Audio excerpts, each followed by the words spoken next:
Mesdames et messieurs, bienvenue à Ça se discute en plateau. J'ai Enoch Kwesi, bonsoir. Bonsoir, chers téléspectateurs. Vous allez bien? Très bien, merci. Très bien. Merci pour la disponibilité. Brunel Mérinade aussi, bonsoir à nouveau. Bonsoir Romuald. Bonsoir également à notre Invité, invité. Enoch. Enoch, oui. Voilà, lui n'est pas invité, il est journaliste ici. Marouf Ouabiola Boussari, bonsoir à nouveau.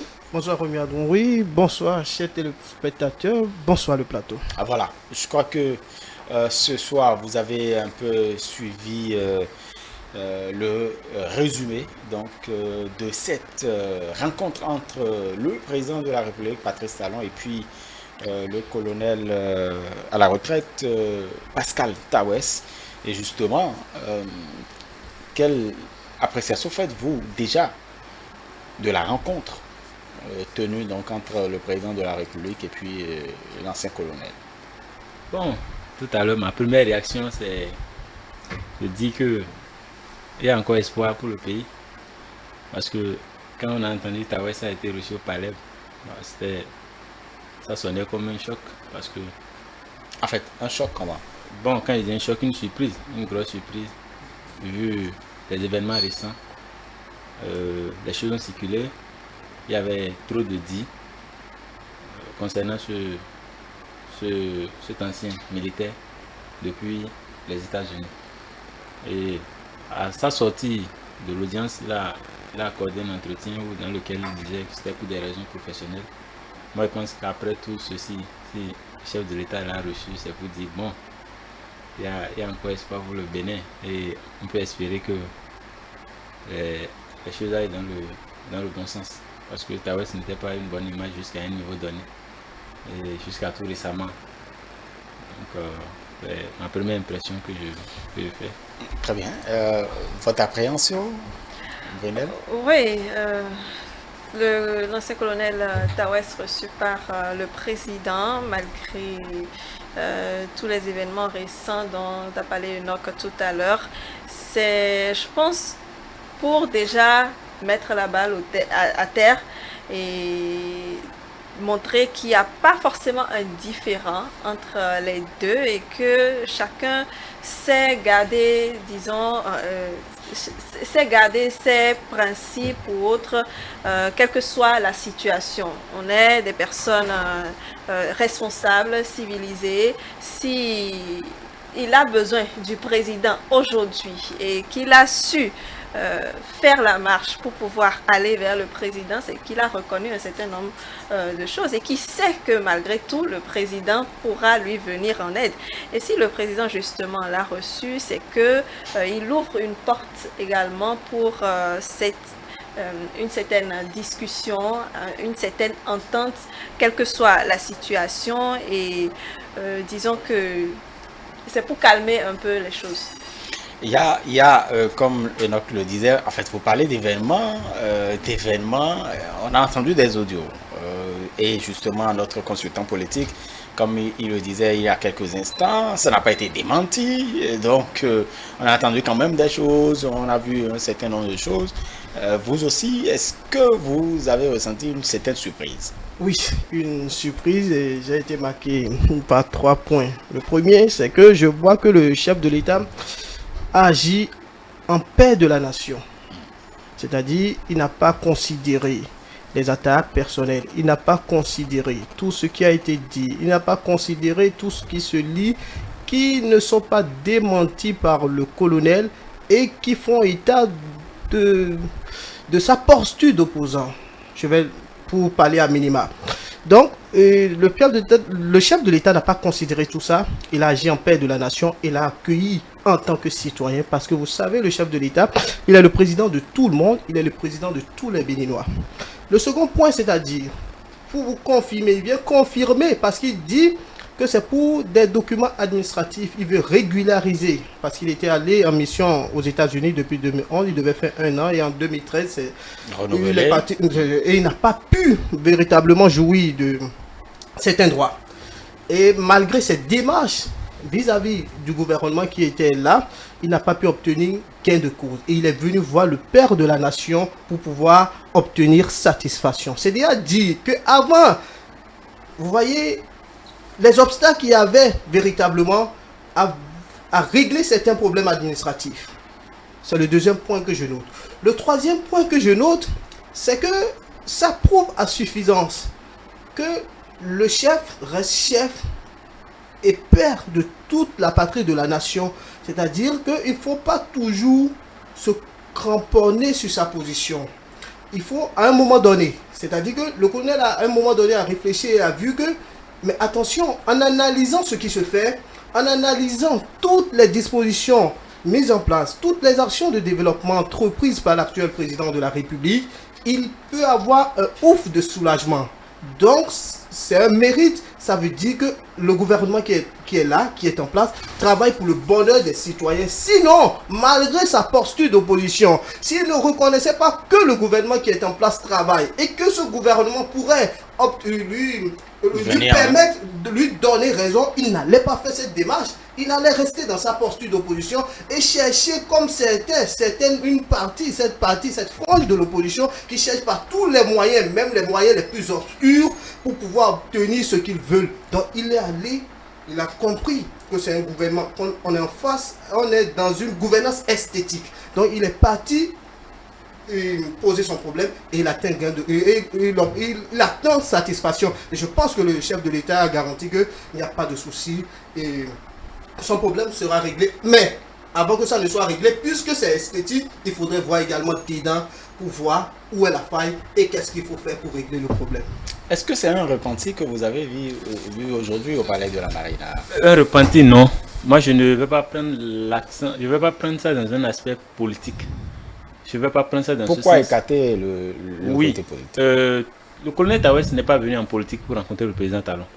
Il est venu en tant qu'un citoyen béninois qui a des difficultés au niveau administratif. Et c'est par rapport à cela qu'il a demandé à rencontrer le chef de l'État. Le chef de l'État n'a pas reçu aujourd'hui le colonel Tawes parce qu'il est venu comme opposant au mouvancier, non. Mais parce que c'est un colonel à la retraite qui a des problèmes au niveau des papiers administratifs. Donc je ne ferai pas mon analyse dans le sens de la politique ou de repenti. Non. Du moment où on n'a pas avoué un fait, on n'a pas allé s'excuser pour ce fait.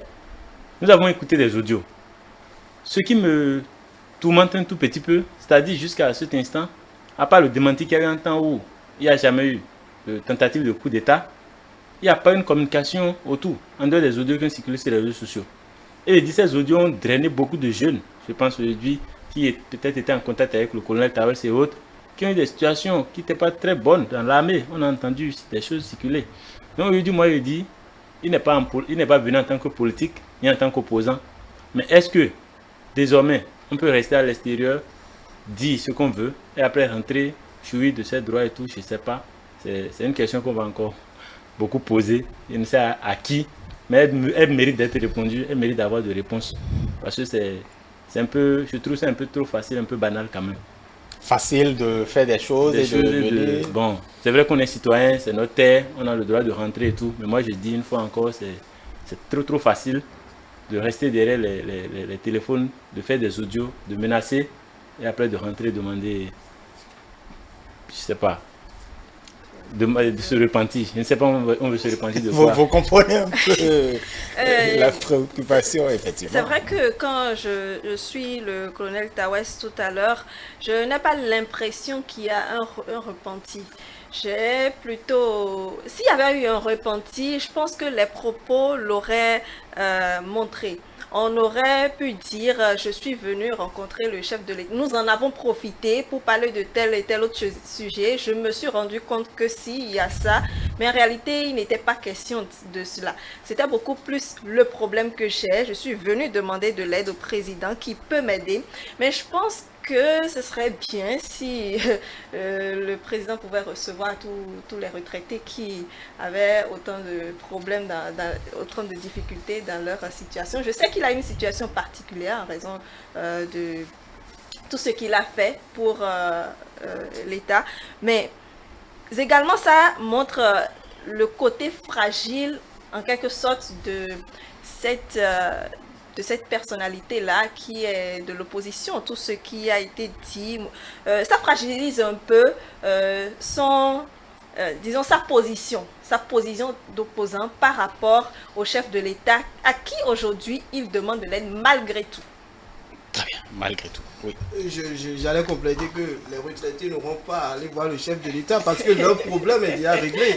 Maintenant, quand vous partez à la retraite, un mois après, vous avez ce que vous avez. Et justement, il a quand même insisté sur un fait, sur son insatisfaction en ce qui concerne l'administration entre 2011 et 2013, justement, qui a conduit justement. Je le développais, je le dis, ça veut dire qu'en il n'y avait pas cette méthode-là, cette gouvernance-là qui met tout dans l'ordre, qui vous permet, avec tout ce qu'il faut, avec toutes les facilités qu'il faut, vous permet d'entrer véritablement dans ce qui vous est dû dans vos droits. Donc, et ça prouve à suffisance que le gouvernement actuel travaille à mettre tout le monde,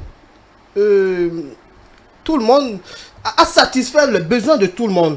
À satisfaire que ce soit les plus petits ou les plus grands, à tout cas tous les citoyens. En ce qui concerne les retraites, il y a quand même... Et même, c'est pour ça que je dis exactement que les retraités n'auront pas défilé devant le chef de l'État, parce que même déjà, et le ministre des Finances l'a dit tout récemment, lors de la rencontre de la coordination Nouveau Départ Bénin Diaspora, que le mois suivant, en même temps, vous pouvez entrer en possession de ce que vous devez avoir. Donc, ça prouve ce que je dis, et je reviens là-dessus, d'une gouvernance esthétique qui fait tout dans les règles de l'art, qui fait tout de façon à satisfaire tout le monde, qui fait tout pour, visiblement, et tout le monde, même est content, tout le monde sait que voilà ce que je dois faire, voilà ce que je ne dois pas faire, et lorsque je ne dois pas faire ce que je fais ce que je ne dois pas faire, je dois pouvoir répondre de mes actes. Et donc, vous demandez aux retraités qui pensent qu'ils peuvent emboîter le pas, Pascal. Moi, je pense que si le débat, leur problème est déjà réglé. Très bien. Si le débat a lieu ce soir, si le débat a lieu ici, actuellement sur le plateau, c'est parce que Tawes est dans une... Je sais pas. Quand on prend le sujet de Tawes comme tel, il y a polémique. Il y a à dire autour. Un colonel à la retraite aurait quitté Parakou Nati qui serait venu voir le chef de l'État. Peut-être qu'on ne serait pas là à débattre. Nous parlons de quelqu'un qui, malgré les audios, malgré les sorties, malgré les menaces à l'endroit de nos régimes, qui a pu rentrer, je pense que le débat il est là, qui a pu rentrer en tant que citoyen béninois, qui est allé à la rencontre du chef de l'État. Nous parlons bien du chef de l'État. Moi je pense que le débat il est plus là. On n'est plus sur la question de la gouvernance esthétique ou non, mais nous parlons du sujet Tawes. C'est un sujet sur lequel faut qu'on en parle, même s'il faut en parler toute une soirée.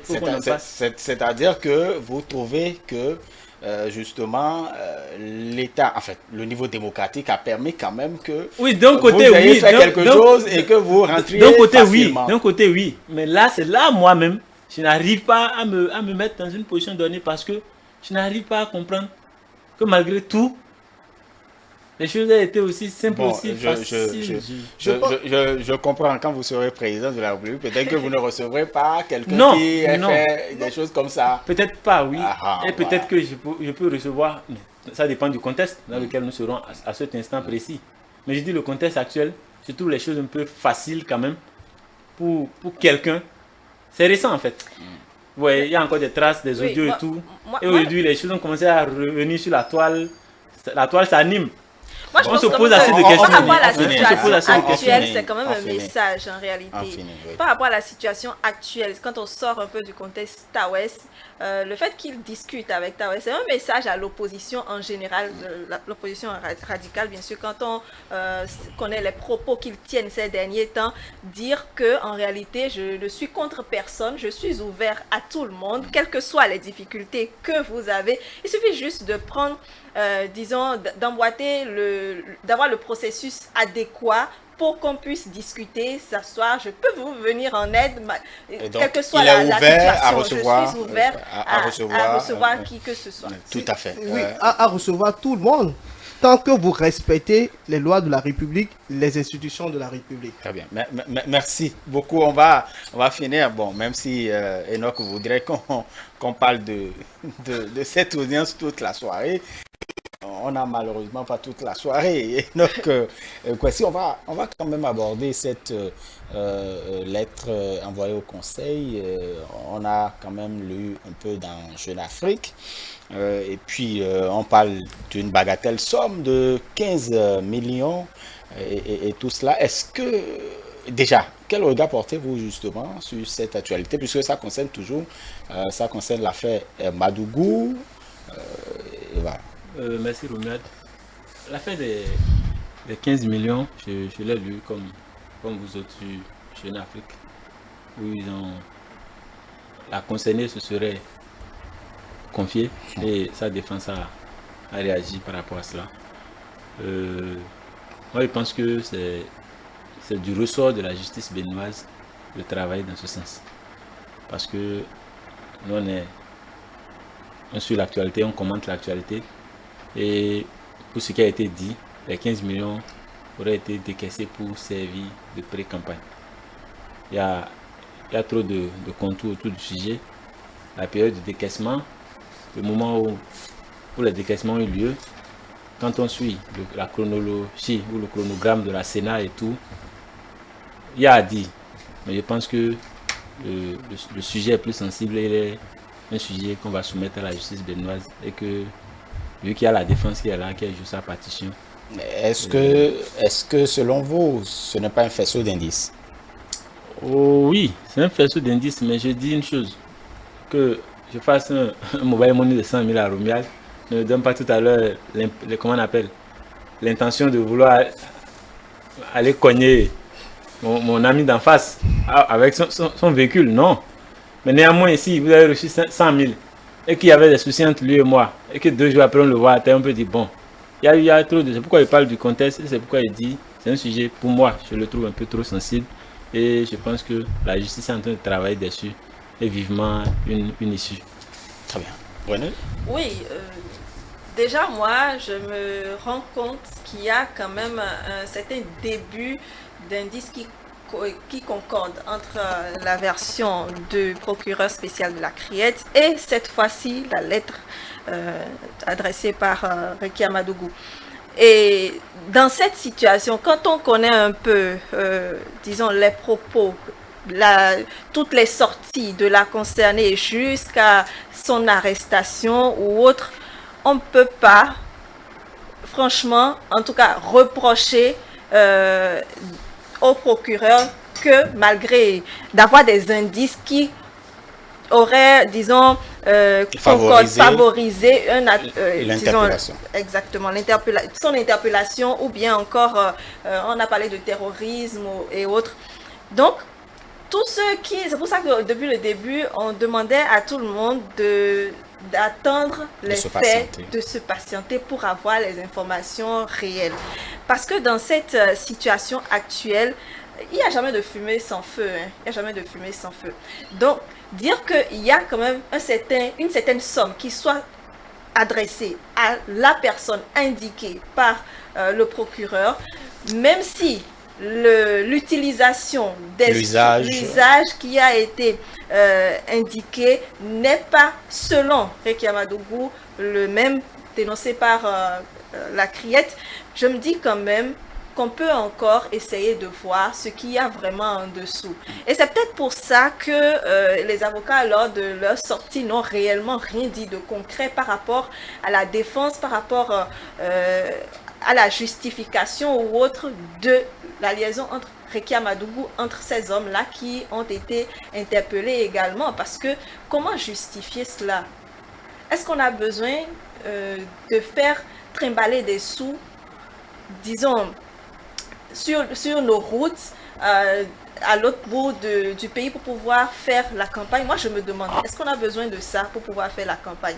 Est-ce qu'il ne faut pas attendre, même s'il faut organiser la campagne, est-ce qu'il ne faut pas attendre que l'on soit dans la course, l'on ait une équipe de campagne pour pouvoir déléguer des sous qu'on voudrait utiliser pour sa campagne à la personne indiquée pour pouvoir faire campagne? Je me pose quand même ces questions-là. Donc vous posez la même question certainement que Enoch, à voir, puisqu'il parle de chronogramme de la Sénat et puis le moment où on a parlé du décaissement aussi. moi je pense que cette note-là, c'est un contre-pied parfait à tous ceux-là qui s'acharnent à parler d'acharnement. Ça là, on met ça de côté, il n'y a pas parce Enfin, que vous voulez dire que ça balaie la thèse d'acharnement politique? oui, ceux qui s'acharnent à parler d'acharnement là, c'est out d'abord.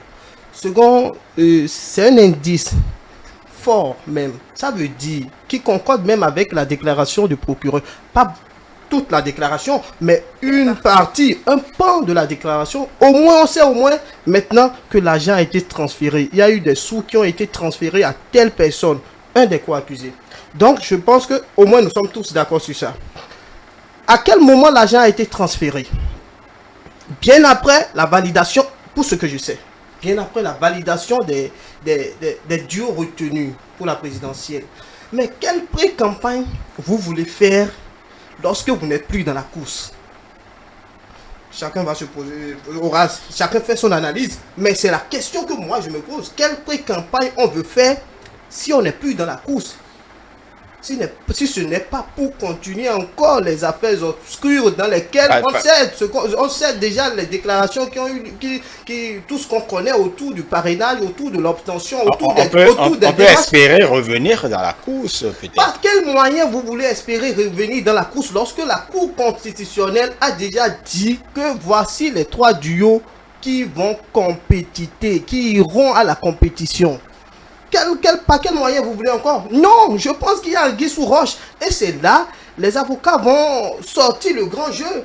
C'est là que le procureur spécial, qui est l'avocat, le ministère public, va sortir aussi le grand jeu, fouiller pour savoir, pour que tout le monde soit au parfum de ce qui s'est passé. Tout au moins, on sait déjà. Les gens ont déjà crié un peu partout, sur la toile, les réseaux sociaux, un peu partout, que tout ce qui est dit, tout ce qui est raconter, bon, toutes les déclarations sont fausses. Au moins maintenant, on a vu un trait. Que ça là, c'est déjà début de vérité. Et ça, c'est amener encore tout le monde à garder le calme, à être dans la retenue, à parler avec modération et attendre la fin du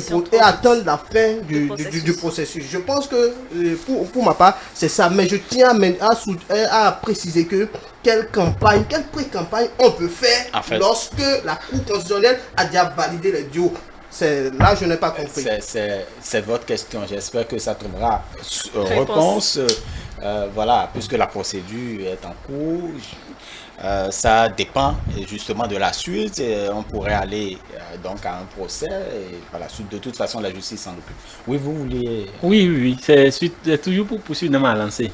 C'est un problème de la justice. Un problème qui est entre les mains de la justice. Je dis, nous ne sommes pas qualifiés. Nous ne sommes pas qualifiés pour juger la nature tout à l'heure des faits. Et notre rôle tout à l'heure, c'est de donner nos points de vue, notre analyse par rapport à la situation. Et je redis, aujourd'hui, 15 millions, ce n'est pas, on ne sait pas ce que les politiques sortent. Chacun a son jeu et sa façon de le jouer. C'est le contexte dans lequel le jeu a été joué, c'est là le problème va se poser. Que quelqu'un ait reçu 15 millions, moi je pense que le problème, il ne se joue pas là-bas. À quel moment les 15 millions ont été remis à la personne et les raisons pour lesquelles les 15 millions ont été remis, ça revient toujours dans l'élan de rassemblement des éléments pour constituer les faits et peut-être sortir, pour trouver une issue par rapport à cette situation qui est là. Donc, comme Brunel l'a dit, bon, on va parler d'indices, d'accord. Mais c'est des indices peut-être qui peuvent conduire à des pistes pas très justes. C'est possible encore. Puisque il a reçu, M. Georges Saka, c'est lui, je crois, le co-accusé en question. Il a reçu 15 millions. Il était dans l'équipe de campagne des démocrates. Si, par la suite, les démocrates avaient espoir de pouvoir compétir, ils peuvent se donner une bouffée d'air pour dire, bon, on va sur le terrain, on va continuer nos sorties, on va continuer nos déclarations. C'est une possibilité. Donc, je ne vais pas aller dans le sens de tirer de conclusions tout à l'heure parce que c'est le travail de la justice et on espère vivement qu'elle fasse Et donc, aux populations de garder le calme surtout réellement par rapport à la situation pour attendre la décision, le verdict. Et franchement, tout le monde a hâte. Sûrement qu'après l'élection, on en saura davantage. En fait, après l'élection, vous allez... Oui, parce que après l'élection, dans quelques bon, semaines... on attend le chronogramme, on ne connaît pas l'agenda de la justice. Non, moi, en tout cas, je me dis, dans, par rapport à tout ce qui se passe et par rapport à la situation, La justement, peut-être qu'on aura gain de cause ou bien qu'on en saura davantage avant l'élection, mais moi je me projette pour après l'élection. Ah, vous, Oui, personnellement. moi. Très bien. Voilà. Pour Moi, finir. j'espère que quand même ce sera réglé le plus tôt possible pour que chacun puisse tirer ses conclusions. Et j'invite comme d'habitude, tout le monde à la retenue. En tout cas, il y a des indices qui parlent. Et chacun se fait son idée. Très bien. Pour finir. Pour finir, je dis, la justice n'a qu'à faire son travail. C'est surtout ça, moi, par rapport à ce sujet. En fait, quand vous parlez de la justice, il y a le procureur, il y a les avocats qui doivent jouer également. Oui, parce que voilà, parce que justement, les avocats, vous savez, chacun a reçu sa formation pour servir dans son domaine. Je ne dirais pas, je ne vais pas aujourd'hui qualifier comment on appelle, la sortie d'un avocat de pas bien, parce que je ne sais pas, je ne suis pas dans son domaine pour savoir à quel degré on peut qualifier le travail d'un avocat de concret ou de non concret. Ça, je ne peux pas le dire. Le juge aujourd'hui, le juge spécial de la Criette, en fait, le procureur spécial, merci, il est là pour quelque chose et il est bien qualifié pour cela. Donc, quand il dit justice, chemin et défense de l'accusé et ceux qui nous représentent, le ministère public qui représente le peuple, de jouer, que chacun joue sa partition et que ceux qui, pour la défense, c'est là ses preuves qu'elle les brandisse et que le vin soit tiré. Moi, je pense que ce sont ces composantes que je mets dans justice, en fait. Très bien, voilà. Merci beaucoup à vous, Brunel Merinade aussi, Marouf Wabiel Abouzari, Enoch Kouassi. Merci donc pour votre disponibilité, chers amis téléspectateurs. Et donc, c'est fini pour votre émission Le Grand Soir. Pour le compte de ce mardi 16 mars 2021.